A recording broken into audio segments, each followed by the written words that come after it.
Assalamualaikum warahmatullahi wabarakatuh. Anak-anak yang soleh-solehah dan ayah bunda tercinta, Alhamdulillah kita berjumpa lagi dalam pembelajaran pendidikan agama Islam dan budi pekerti kelas 6.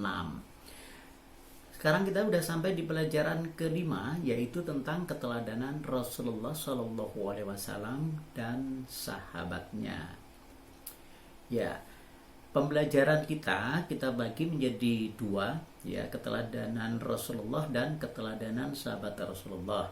Tetapi untuk keteladanan Rasulullah, karena ini menyangkut akhlak-akhlak beliau yang sangat luar biasa, akan kita bagi lagi menjadi subbagian. Nah, nantinya dari subbagian itu kita jelaskan lagi dengan kisah-kisah pendukungnya.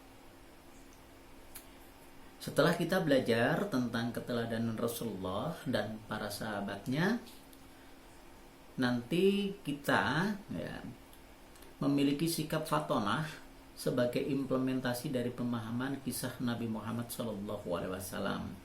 Kemudian mengetahui kisah Nabi Muhammad SAW, mengetahui kisah keteladanan sahabat-sahabat Nabi Muhammad SAW, menceritakan kisah keteladanan Nabi Muhammad SAW, menceritakan kisah keteladanan sahabat-sahabat Nabi Muhammad SAW. Sebelum kita mulai, kita berdoa dulu bersama-sama. Bismillahirrahmanirrahim. Rabbi zidni ilma warzuqni fahma. Ya Allah, tambahkanlah aku ilmu dan karuniakanlah aku kefahaman. Amin, amin, amin, ya Rabbal Alamin. Kita langsung mulai dengan mengamati gambar. Ya, ini ada beberapa gambar. Gambar yang pertama yaitu gambar 5.2. Ini dua anak mendengarkan nasihat ayahnya, yang mendengarkan nasihat ayah ini termasuk perilaku terpuji, jadi menghormati orang tua, mematuhi orang tua. Kemudian gambar yang 5.3 ini minta izin bunda sebelum berangkat sekolah, ya. Kemudian kita lanjutkan lagi dengan gambar berikutnya adalah saling berjabat tangan ketika bertemu, ya. Ini perbuatan yang luar biasa, yang baik, ya, untuk mengeratkan dengan teman kita. Kemudian yang gambar 5.5 berdoa terlebih dahulu sebelum makan. Kejujuran dan kasih sayang Rasulullah, ya. Jadi kali ini kita akan belajar tentang kejujuran Rasulullah. Bahkan beliau mendapatkan gelar Al-Amin, ya, orang yang terpercaya. Kalian tentunya sudah mempelajari kisah 25 nabi, ya. Nabi Muhammad SAW pasti disebut sebagai nabi ke-25 atau nabi yang terakhir. Nabi Muhammad SAW sejak kecil sudah yatim piatu, ya. Oleh sebab itu beliau sangat mencintai yatim piatu dan menganjurkan umatnya untuk merawat, mendidik dan mencintai yatim piatu. Di samping itu, Nabi Muhammad SAW terkenal sangat jujur. Sikap jujur tersebut sudah diperlihatkan sebelum beliau diangkat menjadi Rasul. Jadi dari kanak-kanak memang beliau sudah terkenal sebagai seorang yang jujur.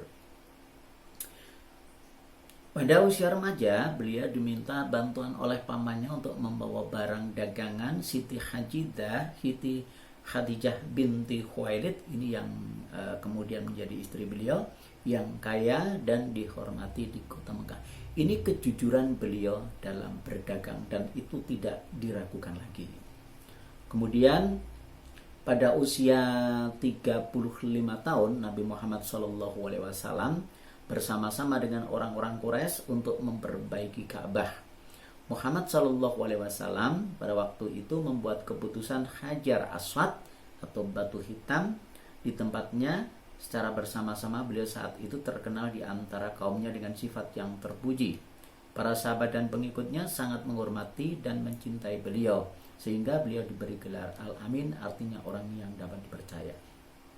Nah, Kisah inilah yang nanti akan Pak Guru sampaikan sebagai sebuah motivasi yang luar biasa dari seorang Rasulullah Shallallahu Alaihi Wasallam, yaitu tentang kejujurannya, dan karena kejujurannya itu beliau dipercaya oleh orang-orang Quraisy. Ya.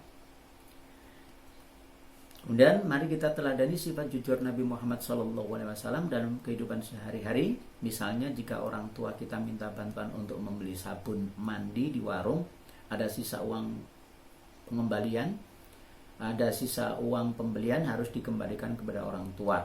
Karena percayalah, anak yang jujur pasti disayang teman-teman, guru dan orang tua. Nah, sekarang kita akan mempelajari bersama kisah tentang Hajar Aswad dan Nabi Muhammad Shallallahu Alaihi Wasallam sebagai bukti beliau orang yang jujur.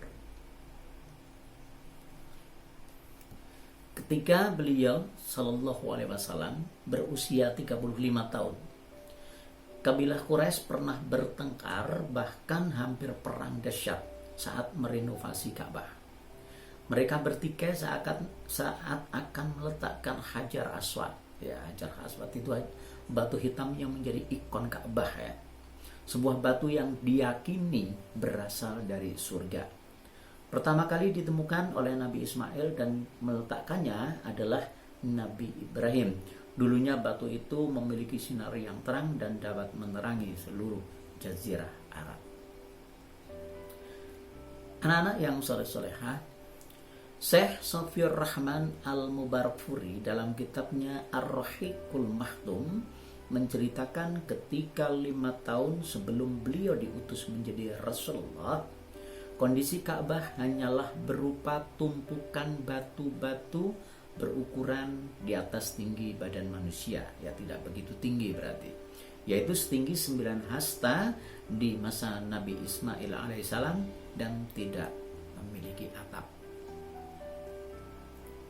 Kala itu Mekah dilanda banjir besar yang mencapai pelataran Baitul Haram, ya, yaitu Ka'bah itu, sehingga menyebabkan bangunan Ka'bah hampir ambruk. Orang-orang Quraisy terpaksa merenovasi bangunannya untuk menjaga reputasinya, untuk menjaga nama baik mereka di mata kabilah-kabilah Arab. Mereka bersepakat untuk tidak membangunnya dari sembarang sumber dana, selain dari sumber dana yang baik. Mereka tidak memakai dana dari transaksi riba dan hasil pemerasan terhadap orang-orang. Mereka membagi bagian bangunan Ka'bah yang akan dikerjakan beberapa bagian, yaitu masing-masing kabilah mendapat satu bagian dan mengumpulkan sejumlah batu sesuai jatah masing-masing. Adapun yang menjadi pimpinan proyeknya adalah seorang arsitek, ya, bahasa sekarang arsitek asal Romawi bernama Bakum. Tatkala pengerjaannya sampai ke Hajar Aswad, mereka bertikai tentang siapa yang paling berhak meletakkannya ke tempat semula. Karena kabilah Arab pada waktu itu yang ikut membangun Ka'bah kan banyak begitu. Kemudian pertikaian pun terjadi dan berlangsung selama 4 atau 5 malam, ya, masalah siapa yang harus meletakkan Hajar Aswad itu. Bahkan kian meruncing sehingga hampir terjadi peperangan di tanah suci. Untunglah Umayyah bin Al-Mughirah Al-Makhzumi menengahi dan menawarkan penyelesaian di antara mereka lewat perundingan damai. Tawarannya yaitu siapa yang paling dahulu memasuki pintu masjid di antara mereka, maka dialah yang berhak meletakkannya. Tawaran ini diterima oleh semua pihak atas kehendak Allah Subhanahu wa ta'ala. Subhanallah, Rasulullah saat itu menjadi orang yang pertama memasukinya. Tatkala mereka melihatnya, dia disambut dengan teriakan, "Inilah Al-Amin." Padahal pada waktu itu Nabi Muhammad SAW belum diangkat menjadi Nabi dan Rasul. Inilah Al-Amin, kami rela. Inilah Muhammad, begitu. Ketika beliau mendekati para pemimpin kabilah dan diberitahu tentang hal itu, beliau SAW meminta sehelai selendang, kemudian meletakkan Hajar Aswad di tengahnya. Lalu pemimpin-pemimpin kabilah yang bertiga itu diminta agar masing-masing memegang ujung selendang. Setelah itu beliau memerintahkan mereka untuk mengangkatnya tinggi-tinggi. Hingga manakala mereka telah menggelindingkan dan sampai ke tempatnya, beliau Shallallahu Alaihi Wasallam mengambilnya dengan tangannya dan meletakkannya di tempat semula. Inilah cara jitu Nabi Muhammad Shallallahu Alaihi Wasallam yang diridhoi oleh semua pihak.